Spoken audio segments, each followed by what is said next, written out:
Praise the lord. అందరికీ వందనాలండి. ఈరోజు మన వాక్య భాగం ఏంటంటే 1వ రాజులు 8వ అధ్యాయం 40వ వచనం అండి. అందులో నరపుత్రులందరి హృదయములను నీవు మాత్రమే తెలుసుకొని ఉన్నావు. ఆమెన్. ఇక్కడ దేవుడు చెప్తున్న మాట అంట, నరపుత్రులందరి హృదయములు ఆయనకు తెలుసట.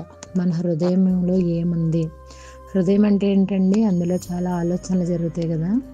ఆ ఆలోచనలు అన్నీ కూడా దేవునికి తెలుసు. మన హృదయం లోతు నీటి వంటిది, నదీ ప్రవాహం వంటిది అని చెప్పేసి సామెతల్లో చెప్పబడుతుంది.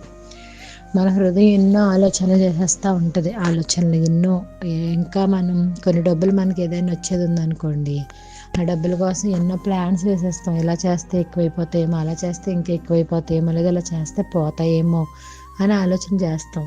లేకపోతే ఏదైనా ఒక రోగం మన అంటుకుందనుకోండి, అసలు నేను చూస్తానా మళ్ళీ మనుషుల్ని, మళ్ళీ నేను ఇలా అనుభవిస్తానా, మళ్ళీ నేను తింటానా, లేకపోతే ఇంతకు ముందులా ఉండగలనా, నడగలనా, లేవగలనా అని ఆలోచన చేస్తూ ఉంటాం. మళ్ళీ ఏదైనా పిల్లలు చదువులు, ఫీజులు కట్టాలి, డబ్బులు ఎక్కడి నుంచి వస్తాయి, అలాగ ఎన్నో ఇబ్బందులు, ఎన్ని ఆలోచనలు ఎక్కడ జరుగుతాయంటే హృదయంలో జరుగుతాయి. కానీ దేవుని వాక్యం ఇంకొక చోట ఎలాగా సెలవిస్తుందంటే, హృదయ ఆలోచనలంట మనుషుని వశమంట, అయితే చక్కని ప్రత్యుత్తరం ఇవ్వడం యెహోవాను కలుగుతుంది అని చెప్పేసి మాట్లాడుతూ ఉంటాడు.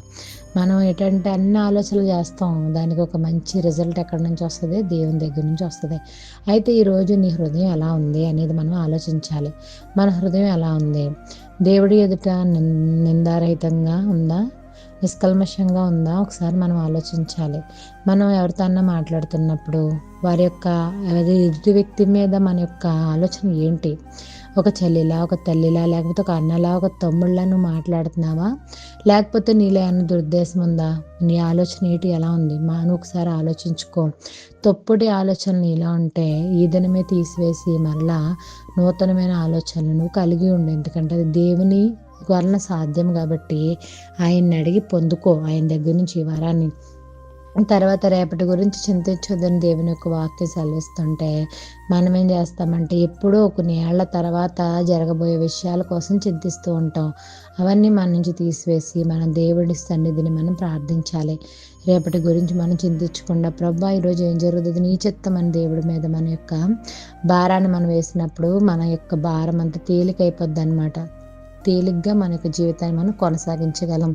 అయితే హృదయంలో ఏమైనా వ్యభిచార సంబంధమైన ఆలోచనలు, జారత్వానికి సంబంధమైన ఆలోచనలు, లేకపోతే చెడు పద్ధతి, చెడు చూపులు అటువంటి ఏమైనా నీ హృదయంలో ఉంటే ఆ ఆలోచనలను ఎరిగినవాడు దేవుడు కాబట్టి నీ ఆలోచనలు బట్టి నీకు ప్రతిఫలం ఇస్తాడు. కాబట్టి పాపపు ఆలోచనలు ఈరోజు మనలో ఎవరిలో అన్న ఉంటే కనుక అవన్నీ తీసివేసుకోమని దేవుని యొక్క వాక్యం సెలవిస్తుంది. ఎందుకంటే మన హృదయాలు ఆయన అందరి హృదయాలు ఆయనకు తెలుసట.